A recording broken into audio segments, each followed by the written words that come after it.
So I'm ready to test these batteries now, test the connections and the cells that I've put in there. There's a couple of ways I can monitor them. One's with voltage and one's with temperature, both through the BMS. And I've also got a non-contact thermometer I can use. So what I'm doing at the moment is I've plugged in and I am charging.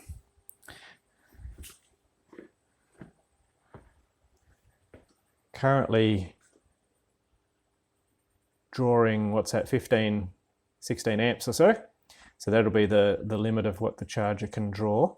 So what that means is as I'm putting in that amount of current, it has a chance to check the connections. If the connections are particularly dodgy, then at 15 amps, maybe they'll show up a temperature increase. Now my BMS here, at the moment I've got temperature of all of the cells, so the lowest is 12, the highest is 16. When I started about 45 minutes ago, that was lowest of 11 and the highest of 15. It's morning, so it's warming up, so that seems perfectly fine. There's no extra temperature rise there other than what I'd expect from the ambient conditions. And if I look at the voltage, then we've got 3.94 to 3.98. Yep, looks fine so far. That's at charging current. And so the next thing to do is to try actually driving it, where I draw a whole lot more current through those cells and all those connections. There's something that I didn't show before when I was charging, was that I was checking the temperatures of these connectors here with a non-contact thermometer. And so my technique was something like this: hold it right up to the thing so you make sure that's all you're checking the temperature of. And they were all the same. Now the one reason why I want to do that, well, first reason is I've had all of these off, and so putting them back on again, there's always a chance that I might have put them on with a high resistance connection somehow. The other reason is that with these battery modules, the BMS measures the temperature on the terminal, but with this top bunch of cells here, there's only a BMS on one end. So every other cell, there's a BMS both ends, because the negative of one cell is the positive of another cell, and the BMS is on the negative end.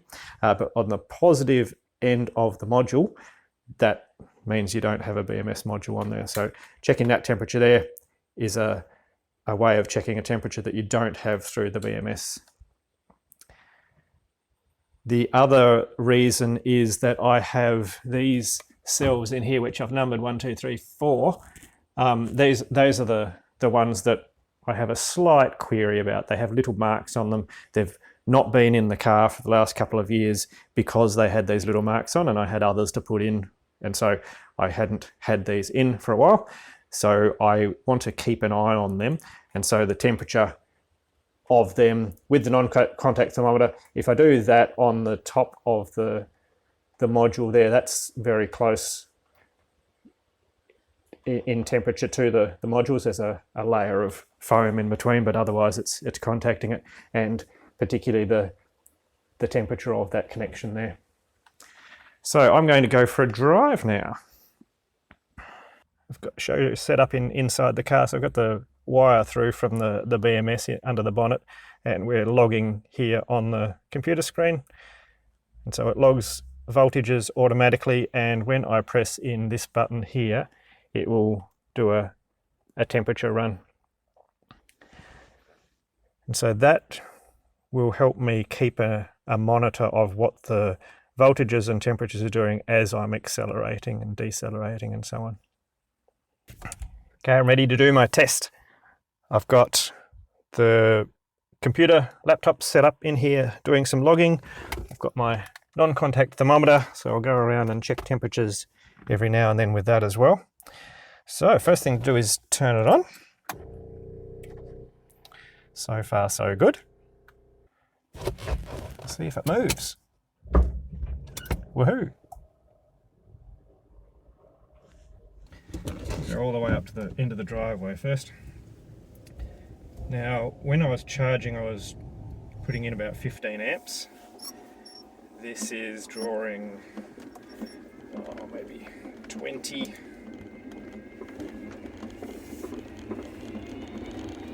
be almost sort of 80 then for a little surge. So I'll go and have a look at the monitoring with that tiny little drive, and also the temperature of the connections at the back. So I'm just checking each one of these. Need to remember these are live.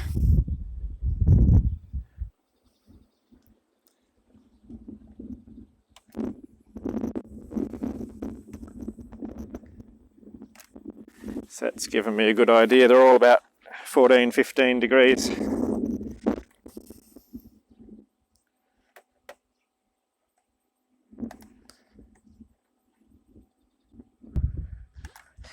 Now, with Perspex, you may be tempted to take the temperature of the cells inside.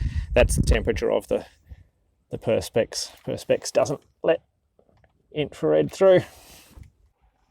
So something that would be a bit hard to show on the video is I'm now just checking the computer to see what the voltages were of the cells when I did that little test up the driveway, and I can see that the voltage dropped a tiny amount and no cell was any particular worse than any other cell.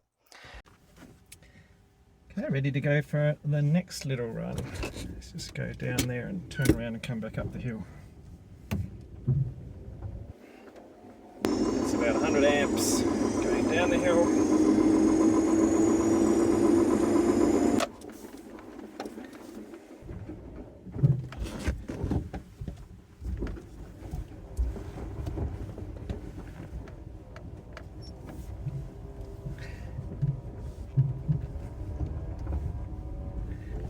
I do need to make sure I'm not too vigorous with this because the battery modules are open at the back. They're not cemented into place with the lid like they normally are. Oh, now that's interesting. The BMS warning light just came on. That's not a good sign. Let's creep home and see what happened.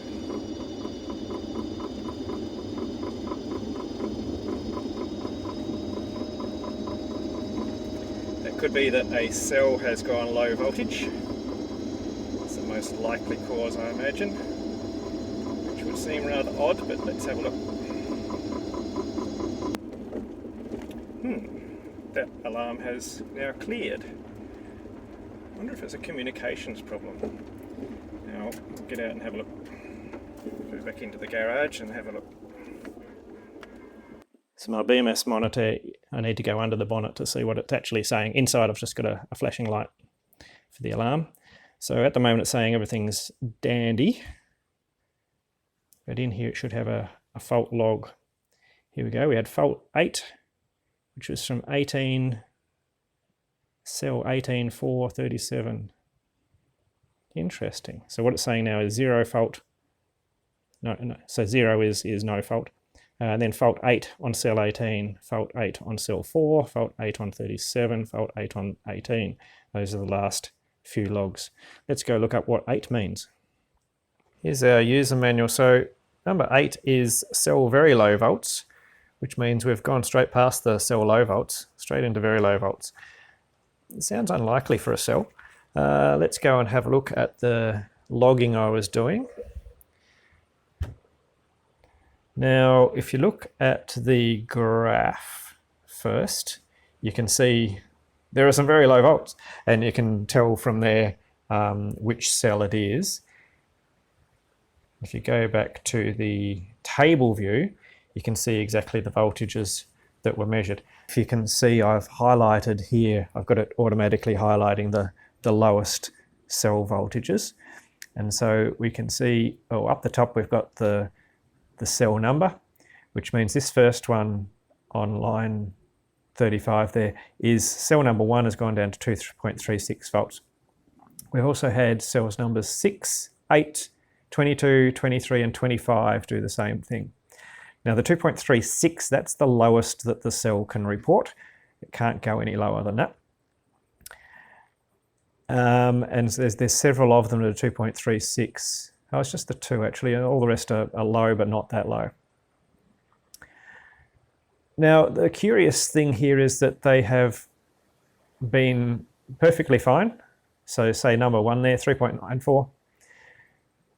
we've got two readings of 2.36 and then straight back to 3.91. Same with the others. The others are all even more than that. They've gone immediately back to their original voltage within three seconds later. So we've got one reading at for instance, for cell number 25, we've got one reading at 3.94, then 2.62, then 3.95, 3 seconds later. So there's something odd going on here, and it's multiple cells in multiple modules. So cells 6 and 8 are in this module here at the back.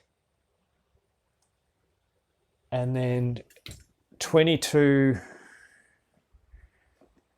23 and 25 are all in, so if you see that label there, it says the front one. So they're all in that one. I think that one was one that I had apart. I don't think I did have that one apart. And the cell number 1 is in the front of the car.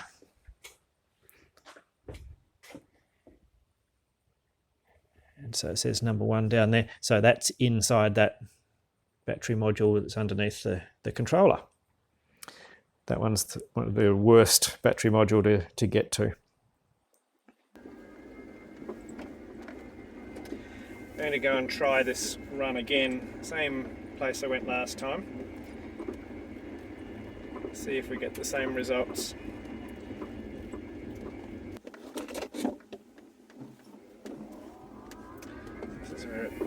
Yep, there we go, same thing again. Same thing at the same place. I just started accelerating.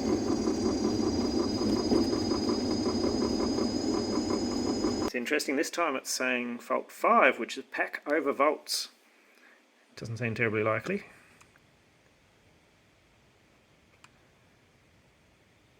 And there was an 8 and then a 1. Okay, so the 8 is the low cell voltage and the 1 is a communications fault. So a communications fault, if it then came right again, would reset. So yeah, the communications fault trumps the 8 and then the 5's come after, which is very interesting.